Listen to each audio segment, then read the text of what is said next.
Bismillahirrahmanirrahim. Tanbih ini dari Syekhuna almarhum Syekh Abdullah Barak bin Nur Muhammad yang bersemayam di Patapan Suryalaya, Kajembaran Rahmaniyah. Sabda beliau kepada khususnya segenap murid-murid, pria maupun wanita, tua maupun muda.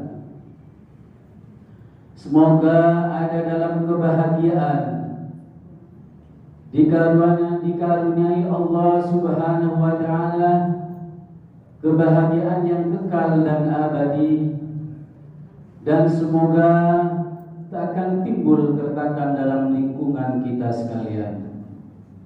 Pun pula semoga pimpinan negara bertambah kemuliaan dan keagungannya, supaya dapat melindungi dan membimbing seluruh rakyat dalam keadaan aman, adil dan makmur, zahir maupun batin.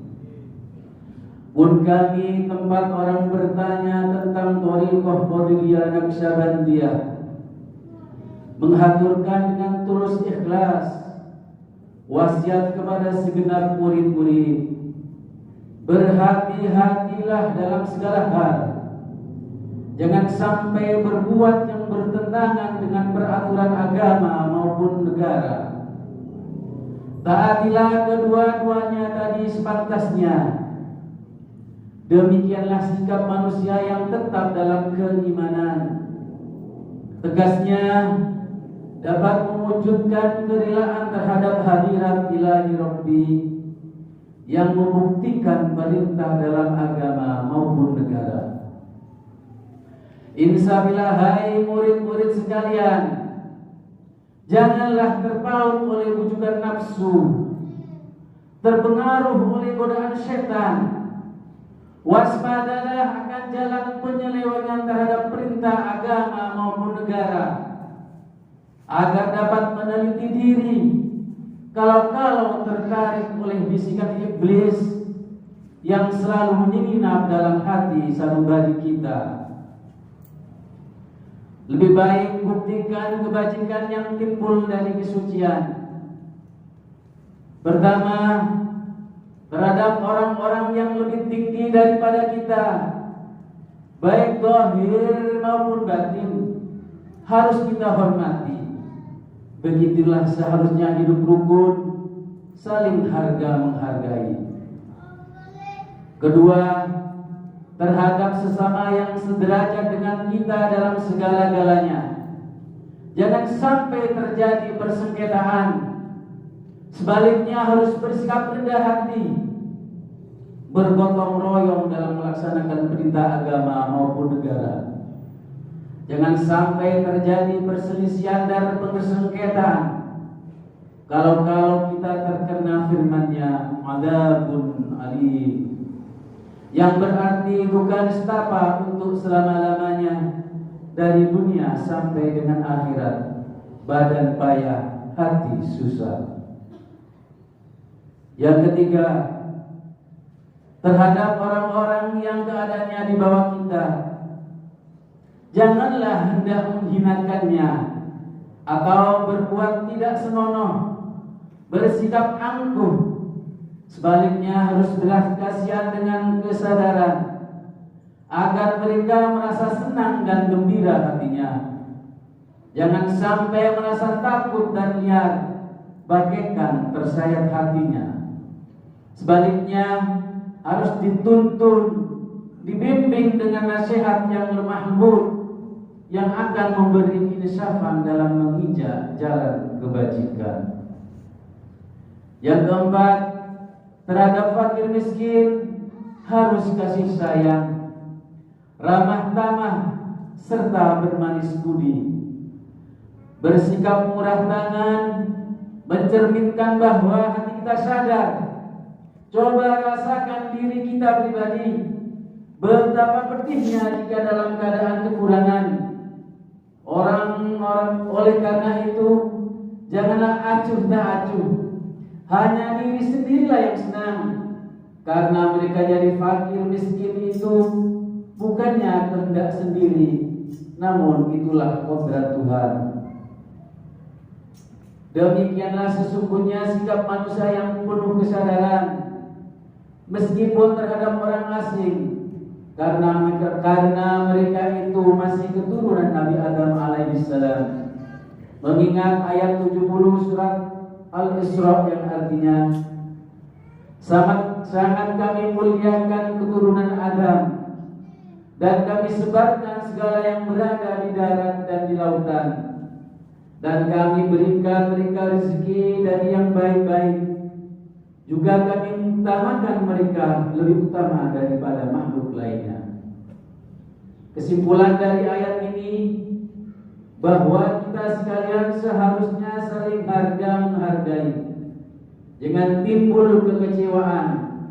Mengingat surat Al-Maidah yang artinya, hendaklah tolong-menolong dengan sesama dalam melaksanakan kebajikan dan takwa dengan sungguh-sungguh terhadap agama maupun negara. Sebaliknya, janganlah tolong-menolong dalam berbuat dosa dan bermusuhan terhadap perintah agama maupun negara. Adapun soal keagamaan, itu terserah agamanya masing-masing. Mengingat surat Al-Kafirun ayat 6 yang artinya, agamamu untuk kamu, agamaku untuk aku. Maksudnya, jangan terjadi perselisihan. Wajiblah kita hidup rukun dan damai, saling harga-menghargai, tetapi janganlah sekali-kali ikut campur. Cobalah renungkan pepatah leluhur kita. Hendaklah kita bersikap budiman, tertib dan damai. Andaikan tidak demikian, pasti sesal dahulu pendapatan, sesal kemudian tak berguna. Karena yang menyebabkan penderitaan diri pribadi itu adalah akibat dari amal perbuatan diri sendiri. Dalam surat An-Nahl ayat 112 diterangkan, Tuhan yang Maha Esa telah memberikan contoh, yakni tempat maupun kampung, desa maupun negara yang dulunya aman dan tentram, gemah riba wa jinawi, namun penduduknya, penghuninya mengingkari nikmat-nikmat Allah, maka lalu berkecamuklah bencana kelaparan, penderitaan dan ketakutan yang disebabkan sikap dan perbuatan mereka sendiri. Oleh karena demikian, hendaklah segenap murid-murid bertindak teliti dalam segala jalan yang ditempuh, guna kebaikan zahir batin, dunia maupun akhirat, supaya hati tentram, jasad nyaman. Jangan sekali-kali timbul persengketaan. Tidak lain tujuannya budi utama, jasmani sempurna, cager bager. Tiada lain amalan kirita thariqah Qadiriyah Naqsyabandiyah. Amalkanlah sebaik-baiknya guna mencapai segala kebajikan, menjauhi segala kejahatan zahir batin yang bertalian dengan jasmani maupun rohani, yang selalu diselimuti bujukan nafsu, digoda oleh perdaya setan. Wasiat ini harus dilaksanakan dengan saksama oleh segenap murid-murid agar supaya mencapai keselamatan dunia dan akhirat. Amin ya rabbal alamin. Pataban Suryalaya, 13 Februari 1956. Wasiat ini disampaikan kepada sekalian ikhwan wal akhwat, Hadratus Syekh Haji Ahmad Sohibul Wafa Tajul Arifin. Al-Fatihah.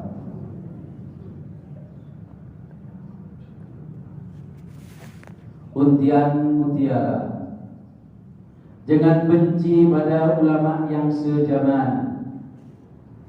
Jangan menyalahkan kepada pengajaran orang lain. Jangan memeriksa murid orang lain. Jangan berubah sikap meskipun disakiti orang. Harus menyayangi orang yang membenci kepadamu. Wassalamualaikum warahmatullahi